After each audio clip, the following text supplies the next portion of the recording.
നമുക്ക് ഇംഗ്ലീഷിൽ രണ്ട് ചെറിയ വാക്കുകളുണ്ടോ, ഒന്ന് എ, മറ്റേത് ആൻ. ഇതെവിടെ ഉപയോഗിക്കും? നമ്മളിപ്പോൾ പറയുന്ന പോലെ ചിലപ്പോൾ നമ്മൾ പഠിച്ചിരിക്കുന്നത് AEIOU ഈ അക്ഷരങ്ങൾ കൊണ്ട് തുടങ്ങുന്ന വാക്കുകൾക്ക് തൊട്ട് മുമ്പ് ആൻ ഉപയോഗിക്കണം. കാരണം എന്നാ പറയുന്നത്, ഇത് വൗവൽസ് ആണ്. ഉള്ള സത്യം പറഞ്ഞാൽ അത് വൗവൽ സൗണ്ട്സ് അല്ല, വൗവൽ ലെറ്റേഴ്സാണ്. AEIOU എന്ന് പറയുന്ന വൗവൽ ലെറ്റേഴ്സ്. ഇംഗ്ലീഷിൽ 20 വൗവൽ സൗണ്ട്സ് ഉണ്ട്, സ്വരാക്ഷരങ്ങളുണ്ട്. അതിൽ 12 ശുദ്ധമായ വൗവൽസാണ്, 8 അല്പം കലർപ്പുള്ളതാണ്. ഉദാഹരണം പറയുകയാണെങ്കിൽ ആയും ഈയും കൂടെ ചേരുന്നതിന് ഐ എന്ന് പറയും. ഐ അതൊരു വൗവൽ സൗണ്ടാണ്, ഐ. മനസ്സിലായില്ല? ഐ.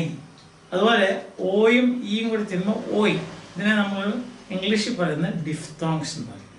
ഇനി നമ്മളിത് എടുത്ത് നോക്കുമ്പോൾ പറയാം, സാധാരണയായിട്ട് നമ്മൾ വരുത്തുന്ന ഒരു പ്രശ്നം, നമുക്കുണ്ടാകുന്ന ഒരു പ്രശ്നം ഇതാണ്.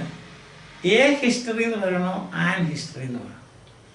എ ഓണസ്റ്റ് മാൻ എന്ന് പറയണോ, ആൻ ഓണസ്റ്റ് മാൻ എന്ന് പറയണം. ASP എന്ന് പറയണോ, ആൻ SP എന്ന് പറയണം. AMLA, an MLA.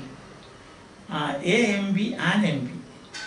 A one-eyed man or one-eyed cat, an one-eyed cat. ഇങ്ങനെ നമുക്കൊരു സംശയം വരും.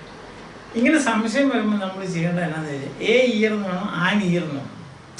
അപ്പോൾ നമ്മൾ ഓർക്കുന്നത് സൗണ്ടാണ് നോക്കേണ്ടത്, ലെറ്റർ അല്ല, സൗണ്ട് നോക്കണം. ഉദാഹരണം പറയുന്നുണ്ട് നമ്മൾ വീസ് എ അവർ. എന്തുകൊണ്ടാണ് നമ്മളിങ്ങനെ എ അവർ എന്ന് പറയുന്നത് തെറ്റാന്ന് പറയുന്നത്? കാരണം ഇവിടെ നമ്മൾ പറയുന്ന AEIOU ഒന്നും ഇവിടെ ഇല്ല, പക്ഷേ സൗണ്ട് ഉണ്ട്. ആൻ അവർ, അവർ, അവർ എന്നുള്ള ഔ, ദറ്റ് ഈസ് ഒരു വൗവൽ സൗണ്ട്. വൗവൽ സൗണ്ടാണ് ഇംഗ്ലീഷിൽ. ആയും ഊവും കൂടെ ചേരുമ്പോൾ ഔ, ആയും ഊവും കൂടെ ചേരുന്ന ഒരു കലർപ്പുള്ള നമ്മളുള്ള ഡിഫ്തോങ് എന്ന് ഞാൻ പറഞ്ഞില്ലേ, അതാണ് ഔ. അപ്പോൾ അതൊരു വൗവൽ സൗണ്ടാണ്. അതുകൊണ്ടാണ് ആൻ അവർ, ആൻ ഓണസ്റ്റ് ഉണ്ടോ. അവിടെ നമ്മൾ സൈലൻ്റ് ആണ്. അതുകൊണ്ടാണ് നമ്മൾ ഉച്ചരിക്കുമ്പോൾ ഓ മാത്രമേ ഉച്ചരിക്കുന്നുള്ളൂ. അതുകൊണ്ട് ആൻ ഓണസ്റ്റ്.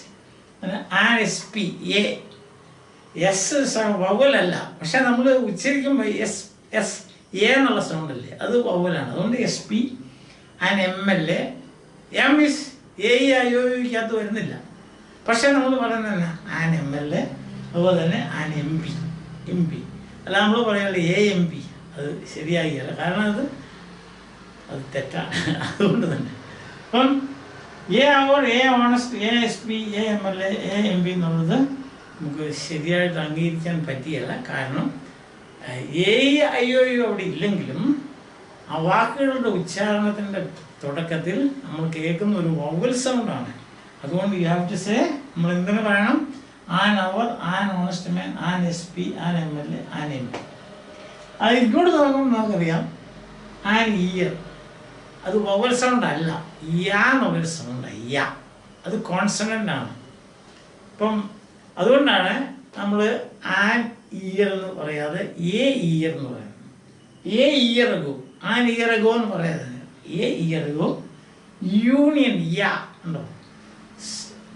അക്ഷരം എഴുതിയിരിക്കുന്ന ഊ ആണ്, പക്ഷെ നമ്മൾ പറയുമ്പോൾ എന്നാ പറയുന്നത്, നമ്മൾ ഉച്ചരിക്കുമ്പോൾ എന്നാ യാ എന്നുള്ള സൗണ്ടാണ്. യാ ഒരു വൗവൽ സൗണ്ട് അല്ല, ഇത് വൗവൽ ലെറ്ററാണ് ഇവിടെ, പക്ഷെ യാ വൗവൽ സൗണ്ട് അല്ല. അതുകൊണ്ട് എ യൂണിയൻ ഉണ്ടോ, എ വൺ-eyed, വൺ, വാ വാ വാ.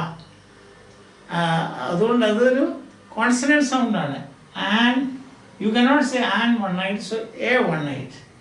നോട്ട് നമ്മൾ യൂണിവേഴ്സിറ്റി എന്നല്ലല്ലോ പറയുന്നത്, യൂണിവേഴ്സിറ്റി എന്നല്ല, അതുപോലെ ഊണിയൻ എന്നല്ല പറയുന്നത്, പക്ഷെ നമ്മൾ പറയുന്നത് യൂണിയൻ എന്നല്ലേ. അപ്പോൾ യാ.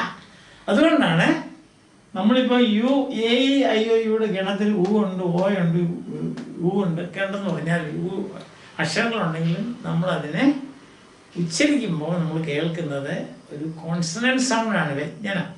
അത് പറയല്ലേ, സ്വരവും വ്യഞ്ജനം. അപ്പം ഇതുകൊണ്ടാണ് നമ്മൾ പറയുന്നത് A year, A union, A one-eyed cat, A university. മനസ്സിലായി? ചിലപ്പോൾ തെറ്റിദ്ധരുത്താൻ ഇത് വരും, തെറ്റിദ്ധരുത്തുക എന്നുള്ളത്. അതുകൊണ്ടാണ് നമ്മളിത് ശ്രദ്ധിക്കണമെന്ന് ഞാൻ പറയുന്നത്. ഓക്കെ, നിങ്ങൾക്ക് മനസ്സിലായെന്ന് ഞാൻ വിചാരിക്കുന്നു. ഇതുപോലെ നമ്മൾ ഇനിയും ഓരോ ഓരോ ചെറിയ ചെറിയ കാര്യങ്ങളെടുത്ത് നമ്മളിങ്ങനെ സംസാരിച്ചുകൊണ്ടിരിക്കും. നിങ്ങൾക്ക് ഇഷ്ടമാണ്, നിങ്ങൾക്ക് താല്പര്യമാണെങ്കിൽ നിങ്ങൾ തീർച്ചയായിട്ടും സബ്സ്ക്രൈബ് ചെയ്യണം. ഒരുപാട് വീഡിയോസ് ഈ സീരീസിൽ ഞാൻ ഇറക്കാൻ ഉദ്ദേശിക്കുന്നുണ്ട്. നിങ്ങളുടെ സപ്പോർട്ട് വേണം. അതുകൊണ്ട് നിങ്ങളുടെ സപ്പോർട്ട് കിട്ടും എന്ന ആത്മവിശ്വാസത്തോടുകൂടി ഞാൻ നിർത്തുന്നു. ബൈ, ഇനിയും കാണാം.